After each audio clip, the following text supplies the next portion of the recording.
BJP નામ સાંભળતા જ ભગવો ધ્વજ કે પછી ત્રિરંગો અને દેશભક્તિના દ્રશ્યો સામે આવે।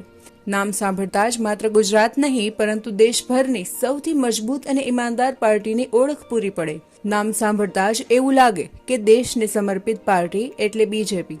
બીજેપી માત્ર બીજેપી નહીં પરંતુ હિન્દુત્વનું પ્રતિનિધિત્વ કરતી પાર્ટી છે। ફક્ત 2 સીટોની સફર 303 પહોંચાડી બીજેપીએ સખત મહેનત અને પોતાના દમ પર આ મુકામ હાંસલ કર્યું છે। આજે એટલે કે 6 એપ્રિલના રોજ ભારતીય જનતા પાર્ટીનો 42મો સ્થાપના દિવસ છે। વર્ષ 1980ની વાત છે કે જ્યારે લોકસભાની ચૂંટણીમાં જનતા પાર્ટીને ભારે હારનો સામનો કરવો પડ્યો હતો। 1977માં જે પાર્ટીએ 295 સીટ નામે કરી હતી તે માત્ર 3 જ વર્ષમાં સમેટાઈને 31 સીટ પર આવી ગઈ। આ નિષ્ફળતાનો દોષ પાર્ટીના નેતાઓ પર થોપવામાં આવ્યો કે જેઓ જનસંઘ સાથે જોડાયેલા હતા। ત્યારે 4 એપ્રિલે દિલ્હીમાં જનતા પાર્ટીની રાષ્ટ્રીય કાર્યકારિણી બેઠક યોજાઈ, જેમાં પૂર્વ જનસંઘના સભ્યોને પાર્ટીમાંથી કાઢવાનો નિર્ણય લેવામાં આવ્યો। અને આપને જાણીને નવાઈ લાગશે કે અટલ બિહારી વાજપેયી અને લાલકૃષ્ણ અડવાણી જેવા નામ પણ તેમાં સામેલ હતા। પછી તો કંઈક એવું થયું કે જેવું ક્યારે કોઈએ વિચાર્યું પણ ન હતું। તેના ઠીક 2 દિવસ બાદ એટલે કે 6 એપ્રિલ 1980ના રોજ દિલ્હીના ફિરોઝ શાહ મેદાનમાં એક નવા રાજકીય દળની જાહેરાત કરવામાં આવી અને જેનું નામ હતું ભારતીય જનતા પાર્ટી। આજે એ ઐતિહાસિક દિવસને 42 વર્ષ પૂર્ણ થઈ ચૂક્યા છે। આજે ભારતીય જનતા પાર્ટીનો 42મો સ્થાપના દિવસ છે। તો હાલ સમાચારમાં બસ આટલું જ। વધુ માહિતી માટે જોતા રહો પ્રાઇમ સમાચાર। પ્રશ્નો તમારા, અવાજ અમારો। ધન્યવાદ। साथियों, हमारे लिए राजनीति और राष्ट्र नीति साथ साथ चलते हैं। हम राष्ट्र नीति से राजनीति को अलग कर करके चलने वाले लोग नहीं हैं, लेकिन ये भी सच्चाई है कि अभी भी देश में 2 तरह की राजनीति चल रही है।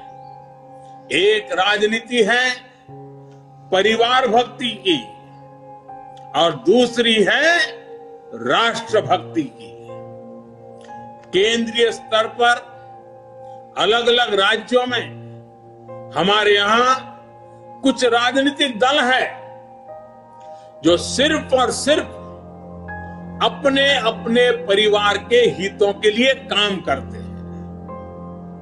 परिवारवादी सरकारों में परिवार के सदस्यों का स्थानीय निकाय से लेकर संसद तक में दबदबा रहता है।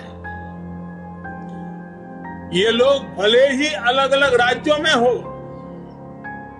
लेकिन परिवारवाद के तार से जुड़े रहते हैं। एक दूसरे के भ्रष्टाचार को ढककर रखते हैं। बीते दशकों में इस वजह से देश का बहुत बड़ा नुकसान हुआ है। इन परिवारवादी पार्टियों ने देश के युवाओं को भी कभी आगे नहीं बढ़ने दिया। उनके साथ हमेशा विश्वासघात किया है।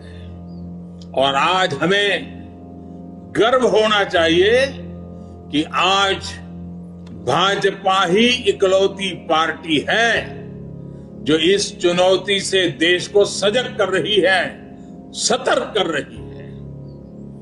पहली बार भाजपा ने ही इसके खिलाफ बोलना शुरू किया और इसे चुनावी मुद्दा भी बनाया। मुझे इस बात का संतोष है कि देश के लोग, देश के युवा अब धीरे धीरे ये समझने लगे हैं कि किस तरह परिवारवादी पार्टियां लोकतंत्र की सबसे बड़ी दुश्मन है।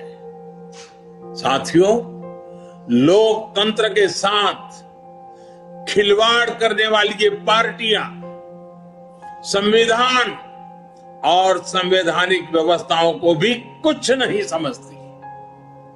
ऐसी पार्टियों से आज भी हमारे कार्यकर्ता अन्याय, अत्याचार और हिंसा के खिलाफ लोकतांत्रिक मूल्यों के साथ लड़ रहे हैं। इनमें से कई कार्यकर्ताओं को अपना बलिदान तक देना पड़ा। हम सब हमारे इन कार्यकर्ताओं के परिवारों की पीड़ा में शामिल है। मैं सभी कार्यकर्ताओं को विश्वास दिलाता हूं कि भाजपा ऐसे राज्यों में लोकतांत्रिक मूल्यों की फिर से स्थापना करने के लिए निरंतर संघर्ष करती रहेगी।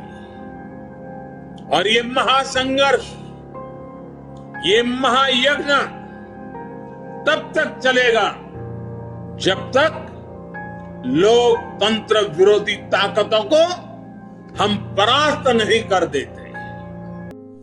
Like, share and subscribe prime समाचार।